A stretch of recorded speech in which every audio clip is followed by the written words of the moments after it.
Today's luncheon is being organized by the Gülen Institute, and many of you already know all about it, but there are some people who don't have all the details or perhaps have heard just a little bit. You may wonder what the Institute is and what it does and what it was created for. Well, we're going to invite now Dr. Ira Colby, Dean of the Graduate College of Social Work at the University of Houston. He is one of the directors of the board of the Institute and is well-versed on what makes it so important for us all to be here. So if you'll please welcome now Dr. Ira Colby, who will briefly enlighten us more about the Institute and its mission. Doctor? Good afternoon. A university in our community plays many important roles and functions, and when we put that constellation of activities together, they all focus on one thing, and that is the preparation through education of our people in our community to contribute to the building of our community. And the Gülen Institute is part of that constellation of activities, not only at the University of Houston, but throughout all of Houston. About a year and a half ago, the University of Houston, the Graduate College of Social Work, and Interfaith Dialogue came together to establish what is now called the Gülen Institute. And what we were looking for was a place, an opportunity, a vehicle, a mechanism, if you will, where people could come together, share different ideas and perspectives to try to broaden our understanding.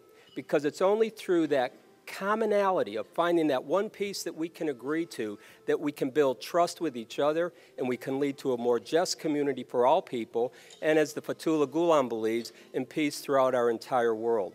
And how do we do that? We do it through luncheons such as this. We've had a number of governmental individuals who have come to our community, both at the federal government level as well as international individuals, to talk with us about their perspectives of the world. We also do it through study tours. And in fact, the study course that our college had this past summer was selected by the University of Houston to be the outstanding international travel course for the academic year of 2007 and 2008.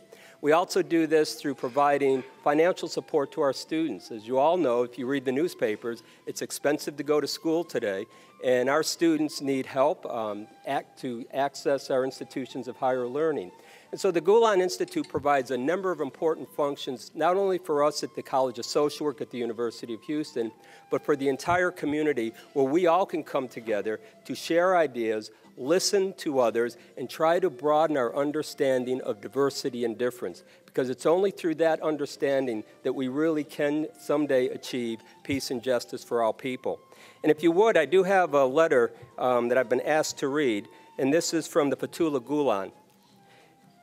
Dear Gülen Institute directors, officers, and volunteers, on behalf of Knowledge and Learning and Speaking for Humanity, I would like to extend my heartfelt congratulations to the organizing committee and volunteers, and also to all the participants on the occasion of the Gülen Institute Luncheon Forum featuring the Honorable Madeleine Albright.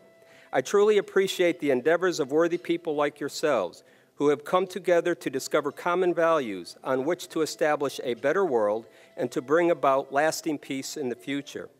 It is my perception that your institute and forums will emphasize benevolent community services and gather around universal, humane values and enhance a framework of reciprocal respect to promote peace and social justice, cultivate social harmony, strengthen civic dialogue, and deepen intercultural awareness and understanding among diverse communities. I'm deeply sorry that I'm not able to participate in such a distinguished event. I am indisposed. My blood pressure becomes too high, even with the slightest excitement. In addition to this, I have not made even 1% of the effort that you have made towards this event. I would like to thank everybody who has contributed to today's luncheon forum. I wish you success, and I offer my warmest greetings and deepest respect to all. Yours sincerely, Fethullah Gülen. Thank you very much.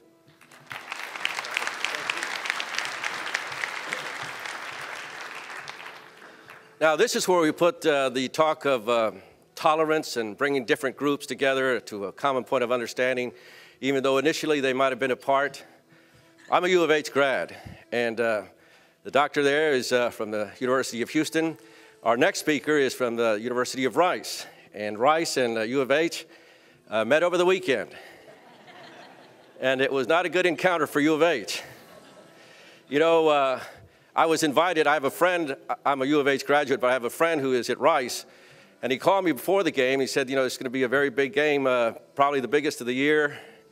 Why don't you come and join us? I'll be sitting with the president of Rice University.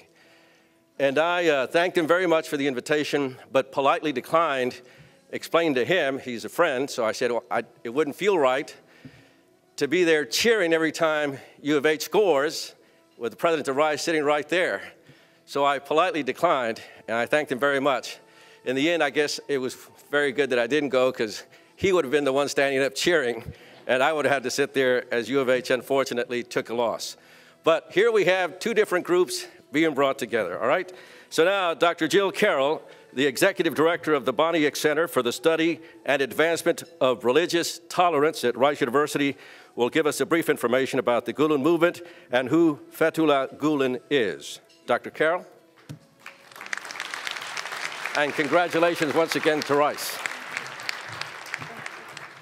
My condolences to all of you at University of Houston for your loss. I want to draw your attention to this booklet that I think all of you have at your seats. I encourage you, when you have a moment, perhaps not now or maybe now, when you have a moment to take a look at it, because it explains in some depth the history and vision of the Gülen Institute and gives a little bit of a biographical sketch of Mr. Fethullah Gülen. And so what I have to say here just for a few moments is really sort of a summary of what you will find in this booklet. So I encourage you to take a look at that. First of all, let me thank you all for being here. And Kamal, thank you for inviting me to be here as well. The Gülen Institute takes its mission from the man after whom it's named, and that is Fethullah Gülen. Mr. Gülen is an influential Turkish Muslim thinker, preacher, poet, educational activist, and opinion leader who currently lives here in the United States and has for a number of years.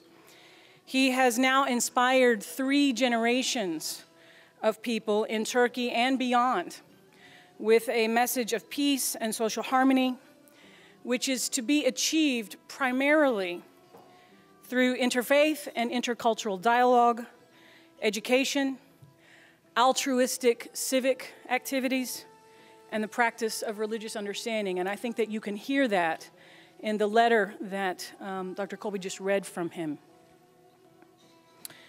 Mr. Gülen is considered among the most influential intellectuals both in Turkey and throughout the world. In fact, in July of 2008, he was listed as one of the top 100 public intellectuals by Foreign Policy magazine. The founders, directors, and staff of the Gülen Institute are but a few of the, I would say, hundreds of thousands of others across the world who have taken Mr. Gülen's message to heart and have begun to organize their lives in activities in support of that message.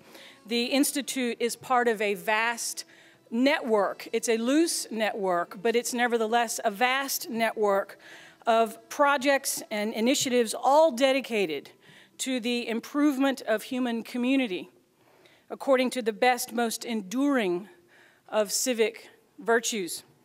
These projects are locally operated, they're privately funded, and they're volunteer-driven. And they include schools, hospitals, media outlets, interfaith organizations, business chambers, relief agencies, just to name a few.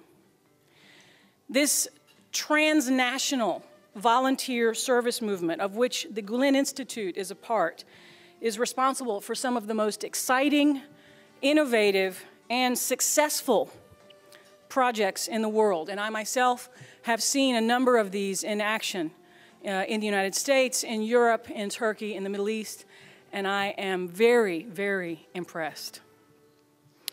In my own view, I think all of us must do our part to ensure that the tenets of peace and community and understanding and social harmony and freedom, what we call high human values, that these things remain vital in our time.